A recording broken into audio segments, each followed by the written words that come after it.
अनाथ बेटा। रूपा और शेखर सरिता विहार में रहते हैं। वो अपनी जिंदगी में बेहद खुश होते हैं। दोनों का शौर्य नाम का एक बेटा भी होता है, जिस पर दोनों ही अपनी जान छिड़कते हैं। शेखर, अब तो आप शौर्य को अपनी गोद से नीचे उतार दीजिए, उसके सोने का टाइम हो रहा है। नहीं रूपा, इसे मेरे पास ही रहने दो प्लीज। मैं थोड़ी देर में इसे बिस्तर में सुला दूंगा। लेकिन कल सुबह आपकी ऑफिस में मीटिंग भी तो है ना, और इसके लिए आपको कल जल्दी भी तो निकलना होगा। जाइए, आप भी जाकर सो जाइए। क्या यार, अभी तो मेरी गोद में आया था मेरा बेटा और तुम उसे लेकर जा रही हो। बाद में कर लेना अपने बेटे से प्यार, अभी जाकर सो जाइए। रूपा शेखर से शौर्य को ले रही होती है कि तभी शौर्य रोने लगता है। शौर्य को रोता देखकर रूपा उसे फिर से शेखर को थमा देती है। आपका बेटा ना एक नंबर का नौटंकी है, बिल्कुल आप पर गया है वो। साफ बोलो ना, तुम्हें जलन होती है हम दोनों बाप बेटे का प्यार देखकर। पहले बड़ा तो होने दो तुम शौर्य को, फिर देखना वो सबसे ज्यादा मुझे ही प्यार करेगा। देखते हैं देखते हैं। ऐसे ही दिन बीतते चले जाते हैं और एक दिन कैंसर की बीमारी के चलते रूपा की मौत हो जाती है। अब शौर्य 3 साल का हो चुका होता है, जिसके कारण उसकी दादी शेखर पर दूसरी शादी का दबाव बनाने लगती है। शेखर, शौर्य अभी बहुत छोटा है और उसे इस समय एक माँ के प्यार की बहुत जरूरत है। माँ, मुझे दूसरी शादी नहीं करनी। क्या पता जो दूसरी औरत आएगी वो मेरे बेटे को एक माँ का प्यार दे या ना दे। तो रूपा की छोटी बहन वैशाली से ही शादी क्यों नहीं कर लेता? वो तो शौर्य को एक माँ का प्यार पूरा दे सकती है ना। मैंने कहा ना माँ, मुझे दूसरी शादी नहीं करनी, और अपनी ही पत्नी के बहन से तो हरगिज नहीं। ऊपर से अगर रूपा देख रही होगी तो वो क्या सोचेगी? अपने लिए ना सही, लेकिन तुझे शौर्य के लिए तो शादी करनी ही पड़ेगी ना बेटा। शेखर कुछ कहता उससे पहले ही अंजुमन उसे रूपा की कसम दे देती है, जिसके आगे मजबूर होकर शेखर शादी के लिए हामी भर देता है। देखो वैशाली, मैंने तुमसे शादी सिर्फ अपने बच्चे के लिए की है। मैं चाहता हूं कि तुम उसे एक माँ का भरपूर प्यार दो।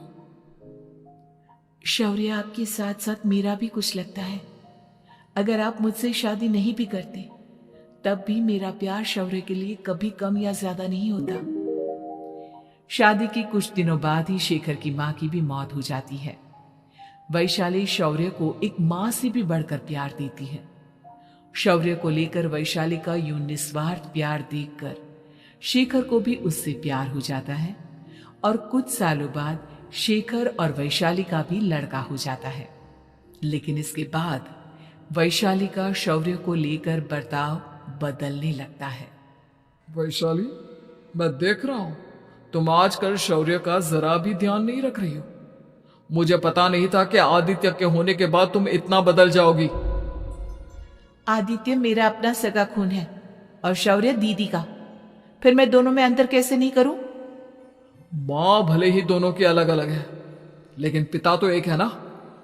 अगर मुझे पहले पता होता कि तुम इतनी जल्दी बदल जाओगी तो मैं कभी तुमसे शादी ही नहीं करता। हाँ, तो किसने कहा था आपसे मुझसे शादी करने के लिए? मैं थोड़ी ना आई थी आपके पास, आपकी माँ ही आई थी मेरे घर आपका रिश्ता लेकर।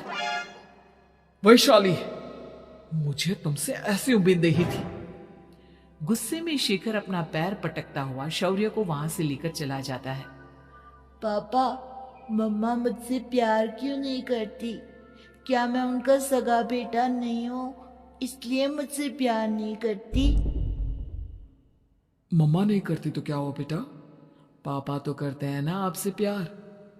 कुछ दिनों के बाद, आज तुझे खाना पीना कुछ नहीं मिलेगा, चल चुपचाप से अपने रूम में जाकर सो जा।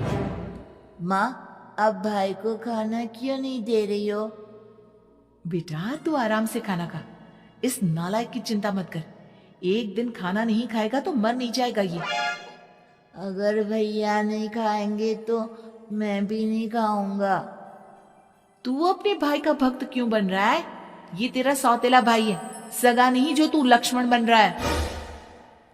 माँ, आपको इतना भी नहीं मालूम? श्री राम और लक्ष्मण सगे भाई नहीं थे। श्री राम माता कौशल्या और लक्ष्मण माता सुमित्रा की कोख से जन्मे थे। दोनों की सिर्फ पिता एक थे, लेकिन माँ अलग थी। मुझे ज्यादा ज्ञान देने की जरूरत नहीं है। ये सतयुग और त्रेता युग नहीं है, समझे? आया बड़ा भाई का चमचा। इतना कहकर वैशाली वहां से चली जाती है, जिसके कुछ टाइम बाद शिखर वहां आता है और आदित्य उसे सारी बात बताता है। मुझे माफ कर दो शौर्य, तुम्हारी माँ के जाने के बाद मुझे दूसरी शादी का फैसला करना ही नहीं चाहिए था। अगर मैं दूसरी शादी नहीं करता तो शायद आज तुम्हारी ये हालत ना होती। नहीं पापा, अगर आप शादी नहीं करते तो मुझे आदित्य जैसा छोटा भाई कभी नहीं मिलता। थैंक यू मुझे इतना अच्छा भाई देने के लिए। तुम दोनों हमेशा ऐसे ही साथ रहना, फिर कोई भी तुम दोनों का कुछ नहीं बिगाड़ पाएगा। चलो, मैं तुम दोनों को आइसक्रीम खिला कर लाता हूँ, बहुत भूख लग रही है ना। शिखर शौर्य और आदित्य को आइसक्रीम दिलाने लेकर जाता है। वो दोनों को पार्क में खड़ा करके आइसक्रीम लेने जा ही रहा होता है, तभी तेज रफ्तार से आती हुई एक गाड़ी उसे कुचल देती है और उसी पल शेखर की मौत हो जाती है, जिसके बाद शौर्य की जिंदगी नर्क से भी बदतर हो जाती है। सुन रे चिरकुट, इस घर के किसी भी सामान को मेरी मर्जी के बगैर हाथ मत लगाना। इन सब पर अब तेरा कोई हक नहीं है, समझा? ठीक है माँ, मैं आपकी इजाजत के बगैर किसी चीज को हाथ नहीं लगाऊंगा। चल जाकर अब पूरे घर की सफाई कर। महज 7 साल का शौर्य वैशाली के कहने पर अपने नन्हे नन्हे हाथों से पूरे घर की सफाई करने लगता है। ऐसे ही दिन बीतने लगते हैं, लेकिन मासी से मां बनी वैशाली को उस मासूम से बच्चे पर जरा भी तरस नहीं आता। क्यों शौर्य, ये घर में इतनी गंदगी कैसे हो रही है? ढंग से सफाई नहीं की है क्या तूने? माँ, मैंने तो अच्छे से सफाई की थी, लेकिन आदित्य बार बार इधर उधर चलकर गंदा कर देता है। अच्छा, खुद से एक काम ढंग से नहीं होता और अपनी गलतियों का जिम्मेदार मेरे बेटे को ठहराता है। इतना कहकर वैशाली बांस का डंडा उठाकर शौर्य को जोर जोर से मारने लगती है। तभी वहां वैशाली के मायके वाले भी आ जाते हैं और उसकी सारी करतूतें देख लेते हैं।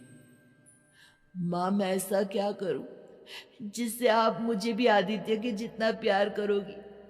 बोलिए ना माँ, मेरे क्या करने से आपके अंदर मेरे लिए ममता जागेगी? वैशाली शौर्य की एक नहीं सुनती, उसके ऊपर डंडे बरसाती जाती है। हद पार होते देख वैशाली की माँ उसका हाथ पकड़ती है और जोर से उसे थप्पड़ मारती है।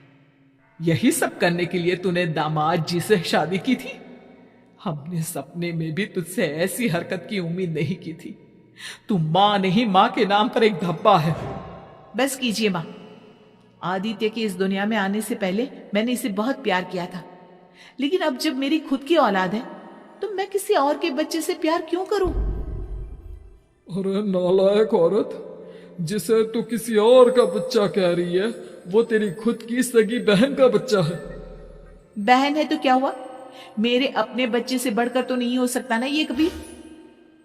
अगर यही बात थी तो तू हमें पहले बता देती, हम शौर्य को अपने साथ ले जाते। उसे इस तरह प्रताड़ित करने की क्या जरूरत थी?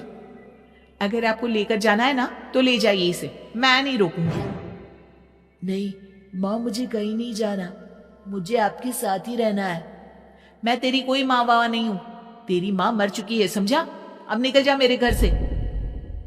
माँ, अब बहुत गंदी हो, मुझे भी नहीं रहना आपके साथ, मैं भी भाई के साथ ही जाऊंगा। अरे तू क्यों जाएगा? तू तो मेरा सगा बेटा है, जाने दे इसे। हम यहाँ ऐश से रहेंगे। तुम्हारे पापा बहुत सारी जमीन जायदाद छोड़ गए हैं तुम्हारे लिए। नहीं माँ, मुझे भाई के साथ जाना है। आप अच्छी नहीं हो, आप बहुत बुरी हो। अब भाई को बहुत परेशान करती हो। देख वैशाली, तुझसे ज्यादा समझ तो इस मासूम बच्चे में है।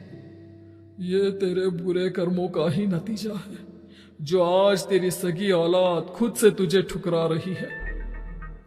आदित्य, तुझे इस शौर्य ने भड़काया है ना मेरे खिलाफ? नहीं माँ, मुझे किसी ने भड़काया नहीं, पर मैं सब देखता हूँ, सब समझता हूँ। भाई बहुत अच्छा है, वो आपकी जैसा नहीं है। चलिए नानी। इतना कहकर वैशाली के मायके वाले आदित्य और शौर्य को अपने साथ ले जाते हैं और इस तरह वैशाली बड़े से घर में अकेली पड़ जाती है। दो दो बेटों के होते हुए भी आज उसे माँ कहकर बुलाने वाला कोई